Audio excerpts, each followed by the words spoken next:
कमाई का कोई साधन नहीं और आप कपड़ा रोज 3 बार बदल रहे हो, नींबू काट पहन रहे हो, कहाँ से आता है पैसा? काम कोई है नहीं, धंधा कोई है नहीं, बायोडेटा में लिखा समाज सेवा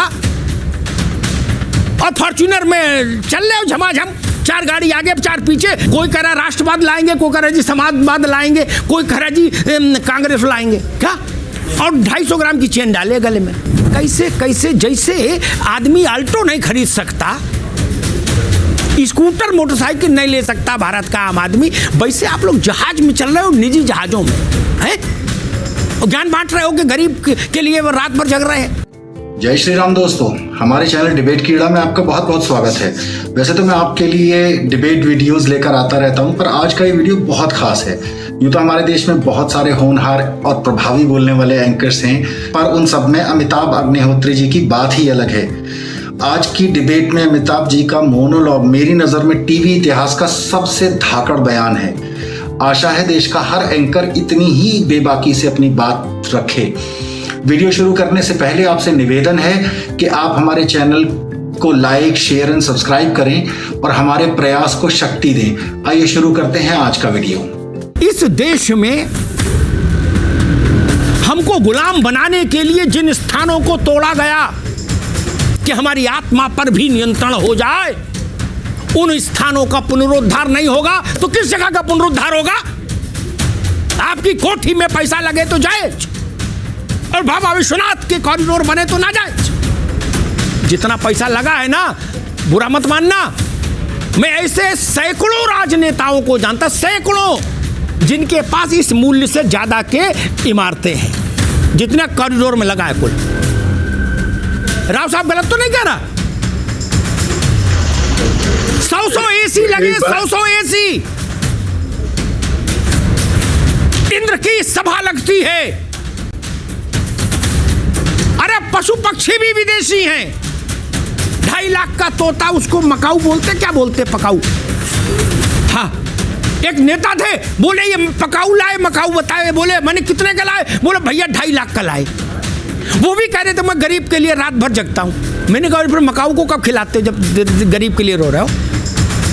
7.5 लाख रुपया का चश्मा।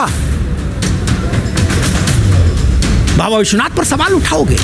सिखों ने कभी ये सवाल नहीं उठाया कि गोल्डन टेम्पल का कोई आर्थिक मूल्य क्या है, वेटिकन सिटी में पोप की सत्ता क्यों चलती, सवाल ईसाई नहीं उठाते। मक्का और मदीना पर सवाल नहीं उठता।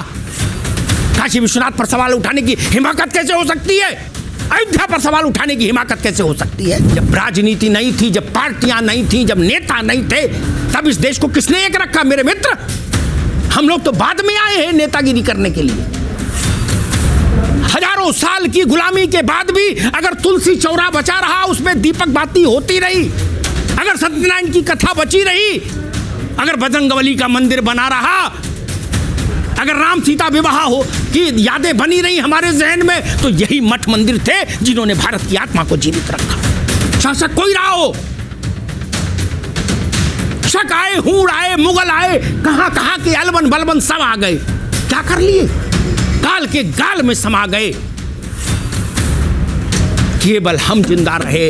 कुछ बात है कि हस्ती मिटती नहीं हमारी। ये देश बिना परम शक्ति के नहीं रह सकता। उसको प्रतीक चाहिए, उसको आराध्य चाहिए। लोग अपने बाप की से उसमें नहीं जाते। बाप गांव रहे तो लड़का नहीं जाता सालों साल। इनमें कुछ तो ताकत होगी। लोहिया जी ने कभी कहा था, विक्रम राव साहब ज्यादा बेहतर जानते होंगे, लोकसभा में एक बहस में उन्होंने कहा था, कृष्ण का उल्लेख करते हुए, कपीश भाई सुन लीजिएगा, उन्होंने कहा था कि 5000 साल से ज्यादा हो गए, नासा कहता है, कृष्ण को इस अवस्था अवतरित हुए। उनका जो है वो है एग्जिस्टेंस जिस वक्त रहा होगा। बोले 5000 साल से आज तक जिस आदमी का जन्मदिन मन रहा है, वो आदमी कितना बुलंद होगा, खुद ही सोच लो। भगवान ना मानो तो भी आदमी बाप का जन्मदिन नहीं मना रहा, बाबा का याद नहीं। ये छोटी शक्तियां हैं क्या? ये भारत की प्राण शक्ति है, प्राणवायु है। ये अवरुद्ध नहीं हो सकती। मुगल नहीं कर पाए, शक नहीं कर पाए, हूण नहीं कर पाए, तो बाकी कोई क्या करे? आपकी कमाई का कोई साधन नहीं और आप कपड़ा रोज 3 बार बदल रहे हो, नींबू काट पहन रहे हो, कहां से आता है पैसा? काम कोई है नहीं, धंधा कोई है नहीं, बायोडेटा में लिखा समाज सेवा और फॉर्च्यूनर में चल रहे हो झमाझम, चार गाड़ी आगे, चार पीछे। कोई कह रहा राष्ट्रवाद लाएंगे, कोई कह रहा जी समाजवाद लाएंगे, कोई कह रहा जी कांग्रेस लाएंगे। क्या? और 250 ग्राम की चेन डाले गले में।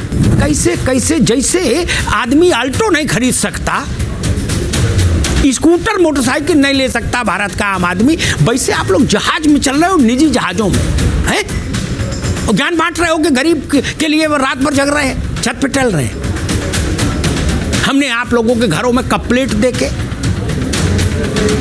पूछो ये कटोरी कहाँ से आई, बोले ये इटली से आई, बोले ये बोले पेरिस से आया गिलास। गरीब के लिए रो रहे हो? ये तमाशा नहीं किया करो भाई, इतना तो मत किया करो। लोग सुनते होंगे टीवी पर, इस पर, तो क्या कहते होंगे? जहर खाने का मन करता होगा गरीब आदमी का। उसके गरीबी के साथ मजाक मत करिए। आप रोटी नहीं दे सकते तो शांत तो रहिए।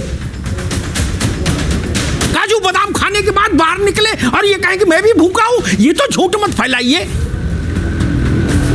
क्या आपके घर में बाल बच्चों की शादियां नहीं देखी हमने? नहीं देखी क्या?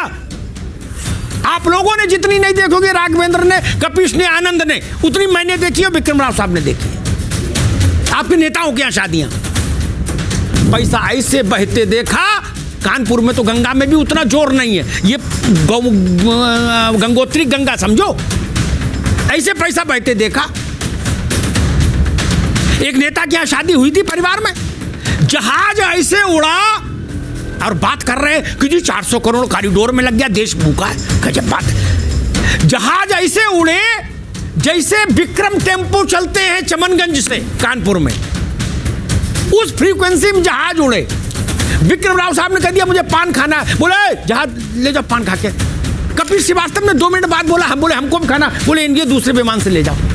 मैंने देखा, बताऊं नाम,